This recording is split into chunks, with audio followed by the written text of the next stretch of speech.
अस्सलामुअलैकुम। उम्मीद है दोस्तों आप सबको मेरी पिछली वीडियोस पसंद आई होंगी। आज हम डिस्ट्रीब्यूटिव लॉ के बारे में डिस्कशन करेंगे। वीडियो शुरू करने से पहले आप सब दोस्तों से गुजारिश है कि वीडियो को अपने दोस्तों के साथ शेयर करें और चैनल को सब्सक्राइब करें ताकि आपका भी भला हो और आपके दोस्तों का भी भला हो।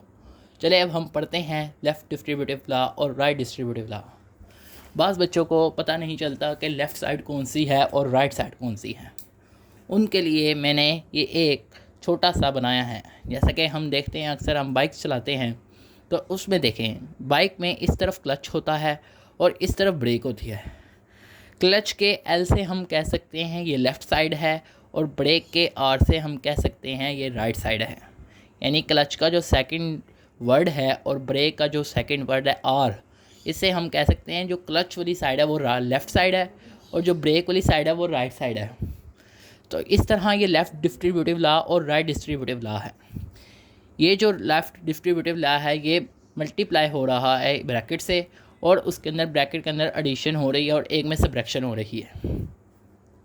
अब ये देखें क्लच जो है ये समझ लें कि मान लें क्लच बाइक के इस तरफ होता है तो ये यानी क्लच का एल जो है वो लेफ़्ट, तो लेफ़्ट डिस्ट्रीब्यूटिव लॉ। इससे हम कहेंगे ये एमसीक्यू आ जाता है कि ये जो है ये कौन सा लॉ है, तो हम कहेंगे ये लेफ़्ट डिस्ट्रीब्यूटिव लॉ है। इसी तरह अगर ये पूछेगा तो ये लेफ़्ट डिस्ट्रीब्यूटिव लॉ है और हम इसे जो है distributive law of multiplication over addition कहते हैं और इसे distributive law of multiplication over subtraction कहते हैं।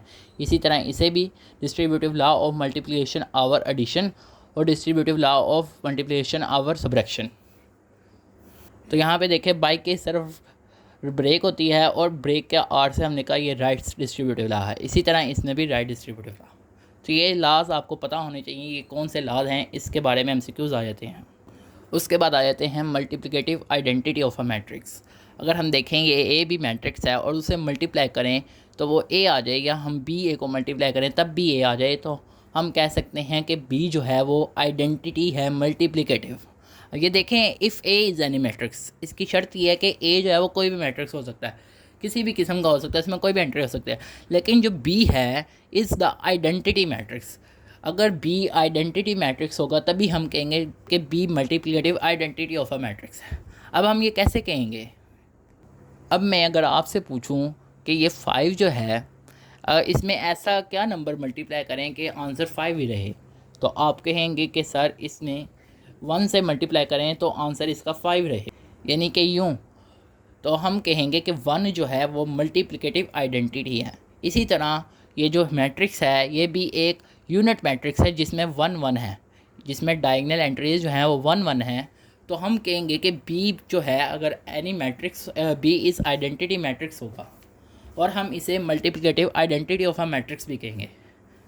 उसके बाद आ जाते हैं सिंगुलर और non singular matrix. Singular matrix की शर्त ये होती है कि दोनों स्केयर हों, चाहे वो सिंगुलर है या नॉन सिंगुलर है। उसके लिए पहली शर्त यह है कि वो स्केयर मैट्रिक्स हो, यानी उसकी रोज़ की तादाद और कॉलम्स की तादाद बराबर हो। और a square matrix A is called singular if A determinant is equal 0। अगर ए का डिटर्मिनेंट 0 हो जाएगा तो हम उसे सिंगुलर कहेंगे, अगर वो नॉट इक्वल टू 0 आएगा तो नॉन सिंगुलर। सिंपल सा है ये। और हमें डिटर्मिनेंट लेना आना चाहिए, उसके बारे में मैं आपको अभी बताता हूँ। अब ये डिटर्मिनेंट है 2/2 का, यानी जिसका ऑर्डर 2/2 होता है। अब ये एक ए मैट्रिक्स है जिसमें ए सी बी डी इस तरह 4 एंट्रीज़ हैं। तो इसका डिटर्मिनेंट हम पहले इसे इसके अंदर इस तरह बार लगाएंगे, वर्टिकल बार्स कहते हैं। इसी तरह इधर भी वर्टिकल बार लगाएंगे। फिर उसके बाद ये जो चीज़ है इसको इस एंट्री को इस एंट्री से मल्टीप्लाई करेंगे, फिर माइनस इस एंट्री को इस एंट्री से मल्टीप्लाई करेंगे, यानी कि ऐसे और फिर माइनस ऐसे। इसी तरह अगर हम ये एग्जांपल देखें तो यहाँ पर जब इसका डिटर्मिनेंट लेते हैं तो इसका आंसर जो है वो 0 आता है। जैसे कि 2 × 0 यानी 2 × 0 माइनस 0 × 2। और तो हम कहेंगे अब इसका डिटर्मिनेंट 0 आ गया तो हम कहेंगे ये सिंगुलर है। और अगर इसका मैट्रिक्स का डिटर्मिनेंट ले तो इसका आंसर जो है वो 2 आता है, जो कि नॉट इक्वल टू 0 है। क्योंकि 2 नॉट इक्वल टू 0 है तो हम कहेंगे ये नॉन सिंगुलर मैट्रिक्स है। इसके अलावा हम इसका इन्वर्स ऑफ अ मैट्रिक्स पढ़ेंगे, जो कि बहुत ही इंपॉर्टेंट टॉपिक है और उसके लिए डिटर्मिनेंट का समझना आपके लिए बहुत ही ज़रूरी था। अगर आपको ये वीडियो पसंद आई है तो इस वीडियो को लाइक करें और चैनल को सब्सक्राइब करें ताकि आने वाली मज़ीद वीडियोज़ का आपको नोटिफिकेशन बर वक्त मिलता रहे। शुक्रिया।